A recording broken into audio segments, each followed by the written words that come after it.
Sir నమస్తే sir. Sir నమస్తే sir. Sir busy ఉన్నారా? ఎక్కడున్నారు సార్? లేదు సార్, బిజీ ఏం లేదు, మా ఊర్లో ఉన్నా, చెప్పండి. ఎందుకు వెళ్ళిరా? ఆ, మీ దాకా వచ్చిందా లేదా న్యూస్?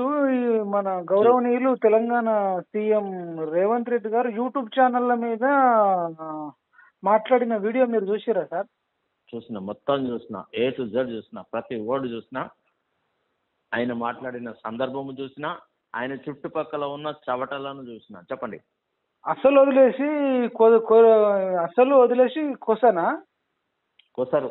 కొసరు. అసలు అసలు వాళ్ళు మంచిగా ఉన్నారు, ఈ కొసరు వాళ్ళు ఏంది? ఎవడు జర్నలిస్టు ఏంది ఇదంతా? మీరు డిఫైన్ చేయండి. ఎవడు పడితే వాడు ఒక యూట్యూబ్ ఛానల్ పెట్టడము, ఏది పడితే అది మాట్లాడడము. మేము అసెంబ్లీలో ఏదైనా తప్పు మాట్లాడితే రికార్డుల నుంచి తొలగిస్తాం. మరి మీకు అట్లా ఏమన్నా ఉందా? అసలు మరి మమ్మల్ని ముఖ్యమంత్రి అని తెలియకుండా ఏది పడితే నోటికి వచ్చింది అది వాగుతా ఉన్నారు.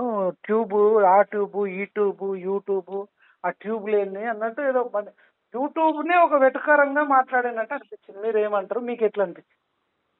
ఒక విషయం చెప్పాను సార్.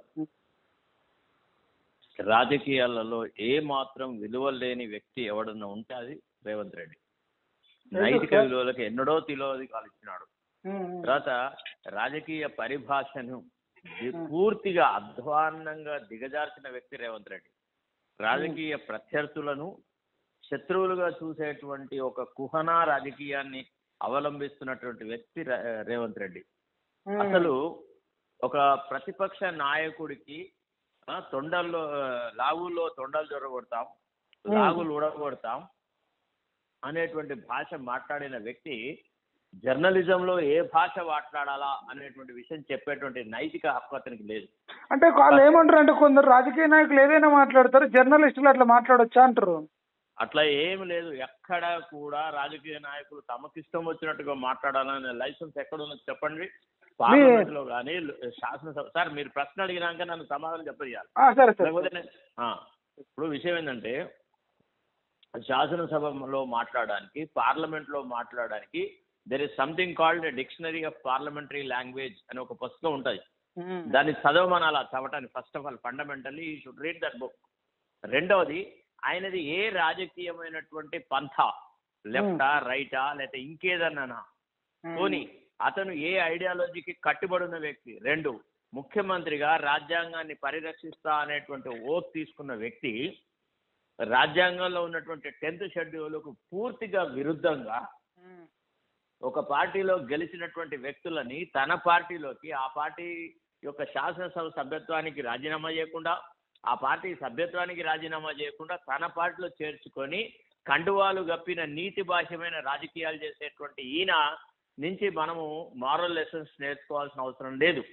అయితే ఎప్పటికి ఆ పాట అంటే ఏ రోటికి ఆ పాట మాట్లాడడం ఈయన ఆలోచన సరళంట. అసలు రాజకీయాన్ని వ్యభిచారం కంటే కడహీనంగా మార్చినటువంటి వ్యక్తి రేవంత్ రెడ్డి.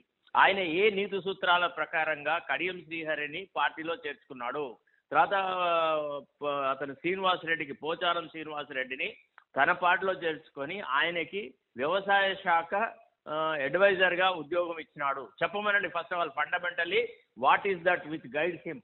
వెదర్ రాజ్యాంగాన్ని ఆయన గౌరవిస్తాడా, లేకపోతే రాజకీయాలలో నైతికమైన విలువలను గౌరవిస్తాడా, లేకపోతే గతంలో ఎవడన్నా చేస్తే ఈయన ఎట్లా మాట్లాడినాడు. గతంలో ఎప్పుడైతే 12 మంది కాంగ్రెస్ ఎమ్మెల్యేలు టీఆర్ఎస్ లోకి పోతే ఈయన రాళ్లతో కొట్టండి అని అన్నాడు. అది ఏ రకమైన పరిభాష? అది అహింసావాదమా, హింసావాదమా?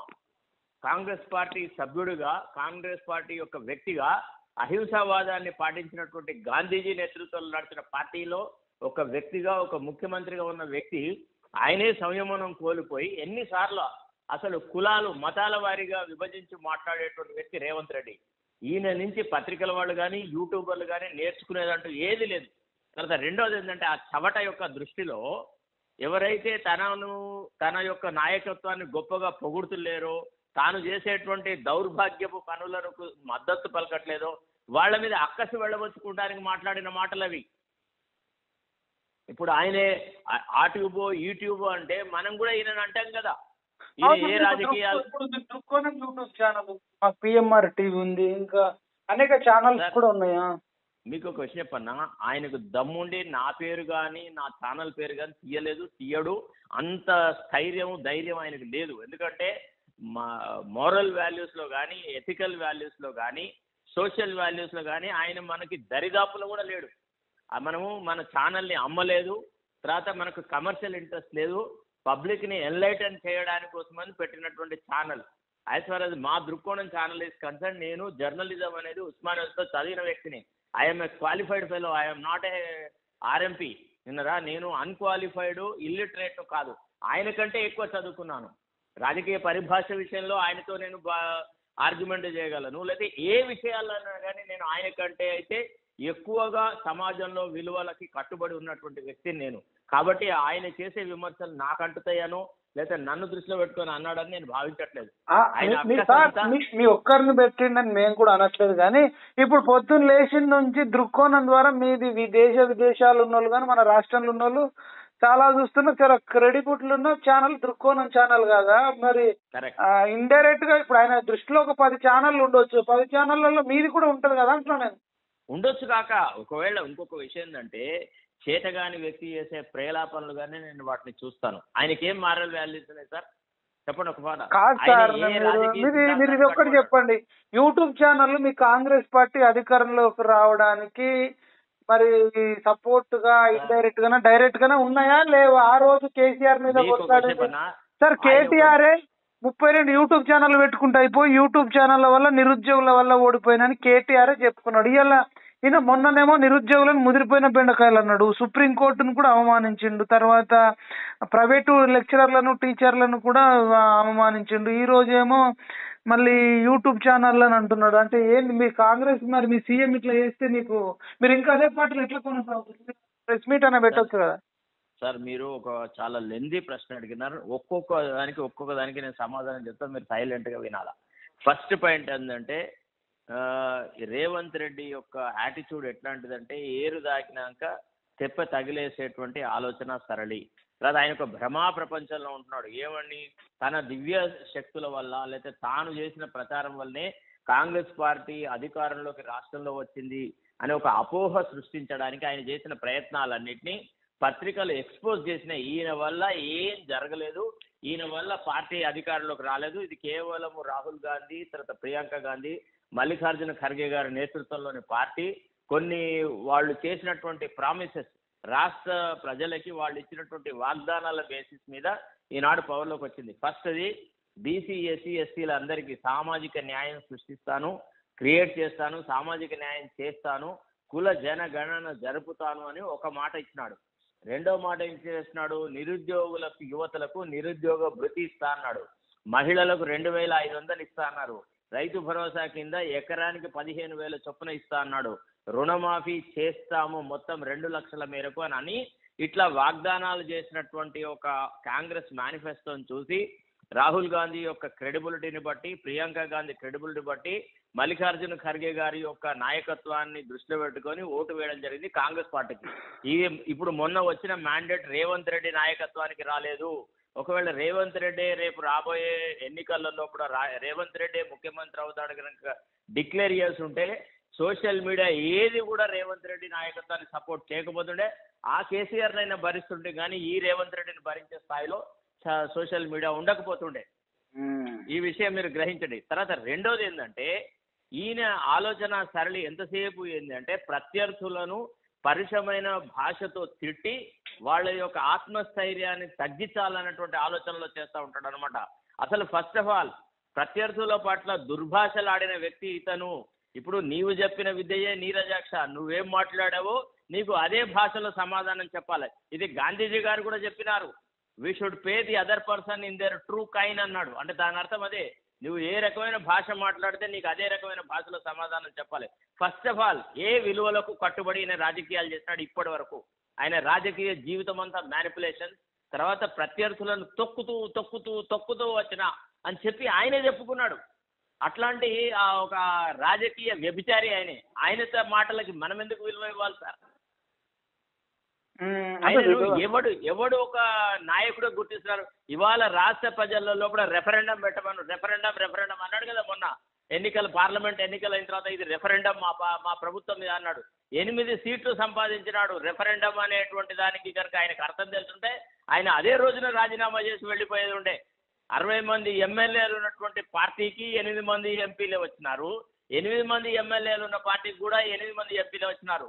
లోపాయకారిగా బీజేపీతో కుమ్ముకై బీజేపీకి 5 స్థానాలు కట్టబెట్టిన ఈ చవట ముందు రాజీనామా పెట్టాలా. ఈయన రాజకీయాలలో ఆదర్శవంతమైన రాజకీయాలు చేయట్లేదు. His entire public carrier is ridden with controversies, ridden with hopeless language. ఆయన చెప్పండి, ఆయన ఎవరి పట్ల గౌరవం చూపెట్టాడు? ఆయన కాంగ్రెస్ పార్టీ పెద్దల పట్ల గౌరవం చూపెట్టాడా? రాహుల్ గాంధీని తిట్టినాడు, సోనియా గాంధీని తిట్టినాడు.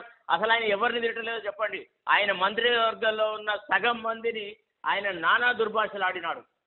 ఆయన చంద్రబాబు నాయుడు అయితే ఎప్పుడు తిట్టలేదు కదా చంద్రబాబు నాయుడు. సార్ చంద్రబాబు నాయుడు సంగతి వదిలేటండి సార్, మీరు మధ్యలో మాట్లాడు దయచేసి ప్లీజ్. అదొకటి.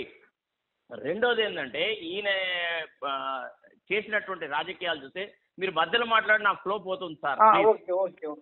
ఇప్పుడు విషయం ఏంటంటే సార్, ఇప్పుడు ఈయన రాజకీయాలలో అవలంబించినటువంటి పద్ధతిని కనుక మనం గమనిస్తే మొదటి నుంచి ఫస్ట్ స్టేజ్ నుంచి చూద్దాం మనం సార్. ఫస్ట్ ఆఫ్ ఆల్ ఆయన టీఆర్ఎస్లో ఉండే, టీఆర్ఎస్ నుంచి తెలుగుదేశం పార్టీలోకి పోయినాడు. అక్కడ పబ్బం గడుపుకున్నాడు. అక్కడ తన ప్రత్యర్థులైనటువంటి ఎర్రబెల్లి దయాకరను వాడిని వీడి మన్నుబోసుడు, రేవంత్ రెడ్డికి పీతిరీలు చెప్పడము, రాజకీయ ప్రత్యర్థులు అందరినీ సర్వనాశనం చేసినాడు. అక్కడ పబ్బం గడవదు అనుకున్నప్పుడు కాంగ్రెస్ యొక్క ఆశ్రమానికి వచ్చినాడు. తెలుగుదేశం పార్టీలో ఉన్నప్పుడు స్వర్గీయ వైఎస్ రాజశేఖర రెడ్డిని, ఒక ప్రమాదంలో చనిపోయినటువంటి ఒక గొప్ప నాయకుడిని పావురాల గుట్ట మీద పావురమైనాడు అనేటువంటి హీనమైన మాట మాట్లాడినాడు. అట్లాంటి హీనమైనటువంటి రాజకీయాలు చేసిన వ్యక్తి రేవంత్ రెడ్డి. ఆయనకు మోరల్ వాల్యూస్ గురించి కానీ ప్రజా జీవితంలో గౌరవప్రదమైన భాష మాట్లాడు అనే అధికారం ఆయనకు లేదు సార్. ఆయనను ఎవడు ఆదర్శంగా తీసుకోలేడు. విన్నారా? ఆయన చేసినది, ఆయన సోనియా గాంధీని ఏం మాట్లాడినాడు, ఎవరి గురించి ఏం మాట్లాడాడు? దేశంలో ఉన్న అన్ని రుగ్మతలకు, అన్ని అవహేళన కార్యక్రమాలకు, అన్ని రకాలైనటువంటి అవినీతి కార్యక్రమాలకు కాంగ్రెసే ముందంజ ఉంది, కాంగ్రెసే ప్రధాన కారణం అని చెప్పినాడు. అదే పార్టీలో చేరినాడు.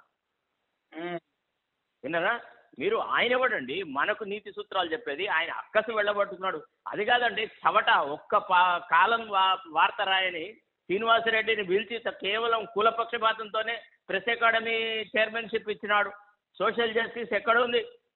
ఇవాళ రాహుల్ గాంధీ దేశం లెవెల్లో మాట్లాడుతున్న మాటలేంది, రేవంత్ రెడ్డి రాష్ట్రంలో చేస్తున్నది ఏంది?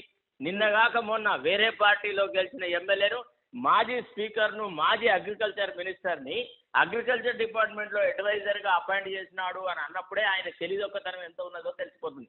ఒక అగ్రికల్చర్ మినిస్టర్గా చేసిన వ్యక్తిని ఆయన అగ్రికల్చర్లో ఏం అడ్వైజర్ ఇస్తాడు సార్? ఆయన ఏమైనా అగ్రికల్చర్ యూనివర్సిటీలో డిగ్రీ పొందినాడా? లేకపోతే అగ్రికల్చర్ డిపార్ట్మెంట్లో ఆయన నిష్ణాతుడా? ఆయనకున్న అనుభవం ఏంది, బొంగేంది? సో ఇట్లాంటి చవట నుంచి నీతి సూత్రాలు నేర్చుకోవాల్సిన అవసరం లేదు. ఫస్ట్ ఆఫ్ ఆల్ మీరు దాన్ని నన్ను అడిగినారు కనుక నేను మాట్లాడినాను, కానీ లేకపోతే నేను ఒక పిచ్చోడి ప్రేలాపన లాగా రేవంత్ రెడ్డి స్పీచ్ను చూస్తా సార్. ఇది కాంగ్రెస్ పార్టీకి నష్టం జరగదా సార్? కాంగ్రెస్ పార్టీ అనేది ఒక సార్, మీరు యూట్యూబ్ ఛానళ్లతో పెట్టుకుంటుంది మీ కాంగ్రెస్ పార్టీ. ఇదే కేసీఆర్ యూట్యూబ్ ఛానళ్లతో నిరుద్యోగులతో పెట్టుకొని ఇలా యాగాలు చేసుకుంటా ఉన్నాడు. ఆయనకి ఏముంది సార్? ఆయనకు కాంగ్రెస్ యొక్క ఐడియాలజీని కాపాడాలని కానీ కాంగ్రెస్ పార్టీని కాపాడాలన్నది లేదు. ఆయన కాంగ్రెస్ పార్టీని భూస్థాపితం చేసేసి ఆయన మాతృ సంస్థ అయిన బీజేపీలో చేరడానికి ఆయన చేసే ప్రయత్నాల్లో భాగమే ఆయన నీతులు క్రమక్రమంగా కాంగ్రెస్ యొక్క పేరు ప్రతిష్టలను మసకబారుస్తున్న వ్యక్తి. ఆయన నీతి వల్ల కాంగ్రెస్ ఎక్కడ బలపడింది చెప్పండి? శాసనసభ ఎన్నికల తర్వాత కాంగ్రెస్ బలపడింది ఫలానా విషయంలో అని ఒక్క ఉదాహరణ చెప్పానండి.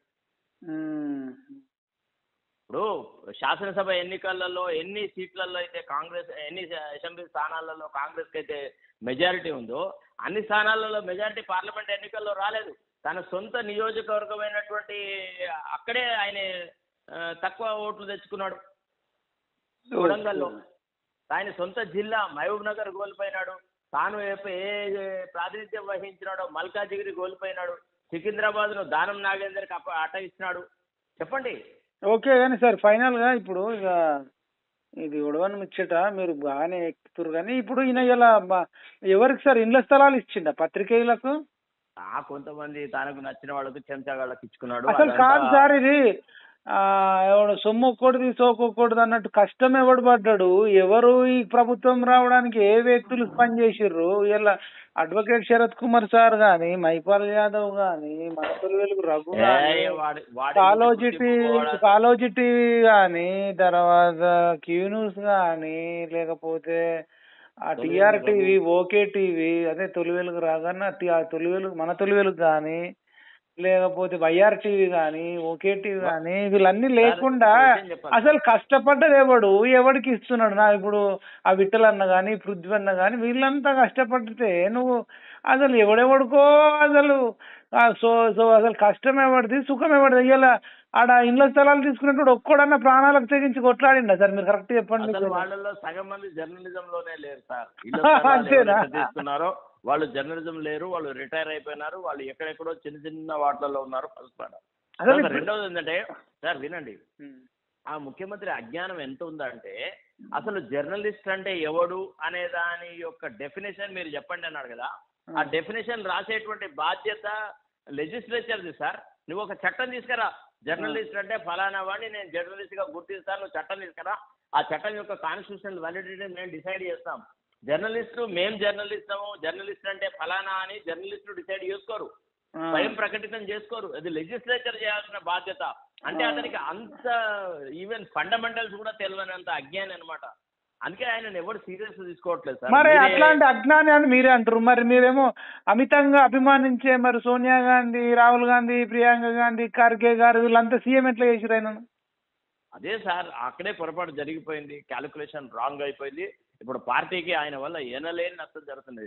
The sooner the better. ఆయనను ఎంత తొందరగా ఈ రాష్ట్రం విదిలించుకుంటే ఈ రాష్ట్ర పురోగతి అంత తొందరగా బాగుపడుతుంది, ఈ రాష్ట్ర ప్రజలకు మంచి జరుగుతుంది. ఆయన వల్ల ఏం జరగదు. ఆయన ఉత్త చవట నాయకత్వం, అంత ఉత్త చేతగానోడు, పిరికి రాజకీయ నాయకుడు. అది విన్నదా? మరి మీరేమైనా అధిష్టానం దృష్టికి తీసుకెళ్తారా? ఆయన యూట్యూబ్ ఛానల్ అని ఎట్లా పడితే అట్లా మాట్లాడుతుంటారు. నేను తీసుకుపోనక్కర్లేదు సార్. పార్టీలో చాలా మంది విజ్ఞులైన వాళ్ళు, తర్వాత అనుభవం ఉన్న వాళ్ళు, సీనియర్లు, చాలా మంది మంత్రులు ఉన్నారు. ఈయన మాటల్ని వాళ్ళు ఎవరు కాంగ్రెస్ పార్టీకి 99 ఎంపీ సీట్లు వచ్చినాయంటే దేశంలో యూట్యూబ్ ఛానల్ హెల్ప్ చేయలేదా? ఈ రాష్ట్రంలో 64 సీట్లు వచ్చినాయంటే దాంట్లో యూట్యూబ్ ఛానళ్ళ పాత్ర లేదా? ఏంది దారుణాలు? ఎన్ని చూడాల్సి వస్తుంది? ఎందుకు ఇట్లా? ఒక్కడు కూడా ఖండిస్తలేడు కదా ఈ అగ్నూరు మురళి కానీ, కోదండరామ్ కానీ. వీళ్ళందరూ యూట్యూబ్ ఛానల్ లేకుండా ఇలా ముఖాలు బయట ప్రపంచానికి ఎట్లా తెలుసు అంటున్నా. ఈవెన్ సీఎం ముఖం కూడా బయట ప్రపంచానికి ఈయన యూట్యూబ్ ఛానల్ అని వాడుకోలేదా? యూట్యూబ్ ఛానళ్లకు మరి ఇంటర్వ్యూలు ఇచ్చుకోలేదా? ఆయన పదవులు కట్టబెట్టిన వాళ్ళందరూ యూట్యూబ్ల ద్వారానే ప్రజాబాహుళ్యంలో కూడా పేరు ప్రతిష్టలు పొందినవాడు. అది ఆకునూరు మురళి కానీ, కోదండరాం కానీ, ఇంకెవరైనా కానీ విన్నదా? వాళ్ళ బాధ్యత తిరిగి వాళ్ళు జర్నలిస్ట్ తరఫున మాట్లాడతారా అనేది వాళ్ళ విజ్ఞతకి, వాళ్ళ మారల్ వాల్యూస్కే వదిలేదా అది విన్నదా? ఇప్పుడు అదే ఈయనకు నచ్చిన వాళ్ళకి ఇచ్చుకున్నాడు అంటారా? ఇళ్ళ స్థలాలు అయితే పత్రికలు అని చెప్పుకుని ఈయనకు సపోర్ట్ చేసేటోళ్ళకు. అంతే. నిజమైన జర్నలిస్టులకు అయితే ఎవరికి వచ్చింది లేదనుకుంటున్నా. ఆయన అక్కసంతా ఎంతసేపు నమస్తే తెలంగాణ అని దీన్ని దృష్టి పెట్టుకొని, తర్వాత కేసీఆర్ నేతృత్వంలో కొంతమంది జర్నలిస్టులు పనిచేస్తున్నారని, కేసీఆర్ యొక్క నాయకత్వ లక్షణాలని పొగుడుతున్నారని ఆయన అక్కస్ అనమాట. మరి అదే డైరెక్ట్ చెప్పాల్సింది. ఇప్పుడు కేసీఆర్ కు ఉన్నాయని ఒక 3-4 కానీ నువ్వు అనుకుంటే వాళ్ళని అనుకోగాని ఇది మొత్తం ఓవరాల్ గా యూట్యూబ్, ఆ ట్యూబ్, అసలు యూట్యూబ్ ఇప్పుడు రాష్ట్రంలో జరుగుతున్నటువంటి అరాచక పాలన చూసిన తర్వాత I declare that KCR is far better than compare to Revanth Reddy. Revanth Reddy is neither a politician nor a statesmen nor a great administrator. He is good for nothing. He is a big zero in politics. Okay, sir. Thank you, sir.